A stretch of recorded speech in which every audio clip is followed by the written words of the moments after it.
அனைவருக்கும் இனிய தீபாவளி நல்வாழ்த்துக்கள். எல்லாரும் ஸ்வீட்ஸ் அண்ட் ஸ்நாக்ஸோட சேர்த்து தீபாவளியை சேஃபாக செலிப்ரேட் பண்ணுங்க. தென் இன்னைக்கு தீபாவளி ஸ்பெஷலாக என்ன ரெசிபி நான் செஞ்சிருக்கேன்னு பார்த்தீங்கன்னா ஸ்வீட் சோமாஸ் ரெசிபி தான் செஞ்சிருக்கேன். வாங்க எப்படி செய்யறதுன்றதை பார்க்கலாம். ஃபர்ஸ்ட் இதுக்கு 2 கப் அளவுக்கு மைதா எடுத்துக்கலாம். 2 கப்ன்றது 200 கிராம் அளவுக்கு நான் எடுத்திருக்கேன். அதுக்கப்புறம் 1/4 கப் அளவுக்கு ரவை எடுத்துக்கலாம். அது 25 கிராம் இருக்கும். இப்போ கொஞ்சமாக உப்பு டேஸ்ட்டுக்கு நான் ஆட் பண்ணியிருக்கேன். அதுக்கப்புறம் 1 டீஸ்பூன் அளவுக்கு சர்க்கரை ஆட் பண்ணிக்கலாம். அந்த மாவு கொஞ்சம் டேஸ்ட்டாக இருக்கும் அதுக்காக. அதுக்கப்புறம் 2 டீஸ்பூன் அளவுக்கு நெய் ஆட் பண்ணிக்கலாம். ஆட் பண்ணிவிட்டு நல்லா அதை ரப் பண்ணி மிக்ஸ் பண்ணிக்கோங்க.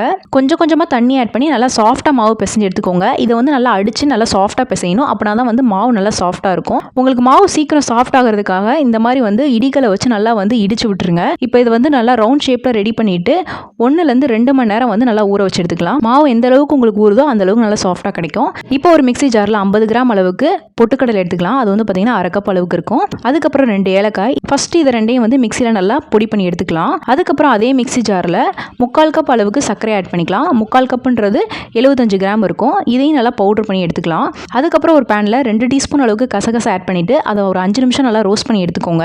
அதுக்கப்புறம் 2 கப் அளவுக்கு துருவன தேங்காய் ஆட் பண்ணிக்கோங்க. நீங்கள் தேங்காய் எடுக்கும் போது நல்லா முத்தின தேங்காவாக எடுத்துக்கோங்க. அப்படின்னா தான் ட்ரையாகவே இருக்கும் உங்களுக்கு சோமோஸ்.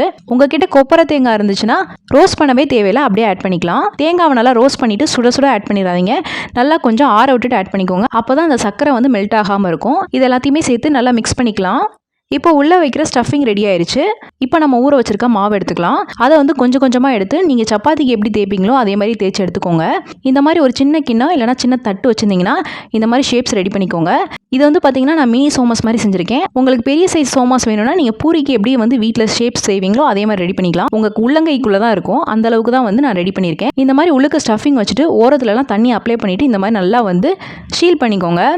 இது பார்த்தீங்கன்னா நல்லா இந்த மாதிரி அமுக்கி விட்டால் தான் வெளியில் அந்த ஸ்டஃபிங் வராமல் இருக்கும் எண்ணெயில் பொரிக்கும் போது. ஸோ சைடில் நல்லா அமுக்கி விட்டுட்டு ஸ்பூனில் இந்த மாதிரி டிசைன்ஸ் நீங்கள் ரெடி பண்ணிக்கலாம். அப்படியே உங்ககிட்ட ஃபோக் இல்லைனா கொழுக்கட்டை அச்சில் ரெடி பண்ணலாம். அப்படி இல்லைனா கத்தி வச்சு கூட நீங்கள் டிசைன் பண்ணிக்கலாம். ஏன்னா ஏதாவது ஸ்பூன் பின்னாடி டிசைன்ஸ் இருக்கும், அதை வச்சு பின்னாடி இந்த மாதிரி ரெடி பண்ணிக்கலாம். இப்போ இதே மாதிரி எல்லாத்தையுமே ரெடி பண்ணி எடுத்தாச்சு. ஆயில் பார்த்தீங்கன்னா நல்லா ஹீட் பண்ணிக்கோங்க. ஹீட் பண்ணிவிட்டு மீடியம் ஃப்ளேமில் போட்டு எல்லாத்தையுமே ஃப்ரை பண்ணி எடுத்துடலாம். இது சீக்கிரம் வெந்து வந்துடும். நல்லா ஆயில் மட்டும் ஹீட்டாக இருக்கணும். ஆனால் ஃப்ரை பண்ணுறது பார்த்தீங்கன்னா மீடியம் ஃப்ளேமில் நீங்கள் ஃப்ரை பண்ணணும். இது நல்லா கோல்டன் கலரில் வந்துடும். அப்போ நீங்கள் எடுத்துக்கலாம். ரொம்ப வெள்ளையாக எடுத்துட்டிங்கன்னா கிறிஸ்பினஸ் கம்மியாக இருக்கும். அதே மாதிரி ரொம்ப டார்க் ப்ரௌன் ஆயிடுச்சுன்னா உங்களுக்கு ரொம்ப கருகுன மாதிரி இருக்கும். இது நல்லா ஃப்ரை பண்ணிவிட்டு எண்ணெய்லாம் நல்லா வடிஞ்ச பின்னாடி இது ஒரு ஏர்டைட் கண்டெய்னரில் ஸ்டோர் பண்ணி வச்சுக்கிட்டிங்கன்னா ஒரு 2 to 3 டேஸ்க்கு அப்படியே கிறிஸ்பியாகவே இருக்கும். ஸோ இந்த மாதிரி கோல்டன் கலரில் ஃப்ரை பண்ணி எடுத்துட்டிங்கன்னா மினி ஸ்வீட் சோமாஸ் ரெசிபி ரெடி ஆயிரும்.